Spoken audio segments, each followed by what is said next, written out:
નમસ્કાર, સંદેશના ડિજિટલ પ્લેટફોર્મમાં હું સુભાષ તમારું સ્વાગત કરું છું.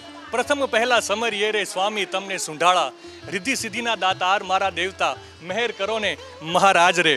હિન્દુ ધર્મમાં ગણેશ ચતુર્થીનો તહેવાર વિશેષ મહત્વ ધરાવે છે. ધાર્મિક માન્યતાઓ અનુસાર ભગવાન શ્રી ગણેશનો જન્મ ભાદ્રપદ મહિનાના શુક્લ પક્ષની ચતુર્થી તિથિએ થયો હતો અને આ ખાસ પ્રસંગે દર વર્ષે આ તિથિએ ભક્તો તેમના ઘરે, મંદિરો અને પંડાલોમાં ખૂબ જ શ્રદ્ધા અને ભક્તિથી ગણપતિ બાપાની મૂર્તિની સ્થાપના કરે છે અને 10 દિવસ સુધી તેમની વિધિવત પૂજા કરે છે. 10 દિવસ સુધી ચાલતો આ તહેવાર અનંત ચતુર્દશીના દિવસે ગણેશ વિસર્જન સાથે સમાપ્ત થાય છે.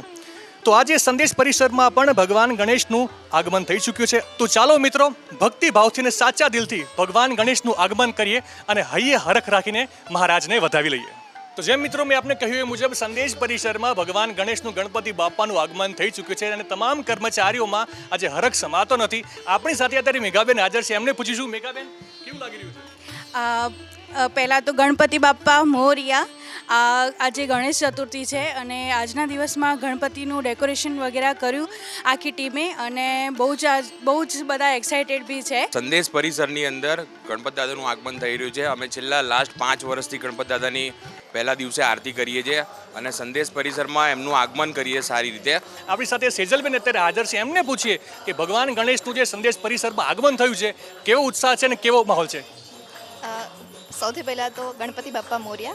તમે જોઈ જ રહ્યા છો અહીંયા આટલા બધા એમ્પ્લોયી છે. ઓલરેડી 2 થી 3 દિવસથી આ બધી પ્રિપેરેશન ચાલુ છે, કેમ કે દેવોના દેવ મહાદેવના લાલ આવી રહ્યા છીએ. તો આપણે જોઈ રહ્યા છે કે આપણે ડેકોરેશન બી કેટલું છે અને છેલ્લા 2-3 વર્ષથી જ્યારથી હું અહીંયા છું ત્યારથી એટલી પ્રિપેરેશન ચાલે છે, એટલે બધા અત્યારે ફૂલ એન્જોયમાં છે. 5 દેવોમાં સનાતન ધર્મમાં ગણપતિનું ખૂબ જ મહત્ત્વ છે અને મહાદેવ દેવાધિદેવ શંકરનો પુત્ર ગણપતિ જ્યારે આપણા અવસરે આપણા આંગણે આવ્યો હોય ત્યારે તો આમ અખૂટ આનંદ છે. એવો આનંદ છે કે જેનો આમ શબ્દોમાં પણ વ્યક્ત ના કરી શકાય. એવા આનંદથી વિભોર થયા છીએ અને આજે સંદેશ ન્યૂઝના પરિસરમાં ગણપતિ બાપા પધારી રહ્યા હોય ત્યારે તો ભાવ વિભોર થઈ ગયા છીએ અમે બધા જ.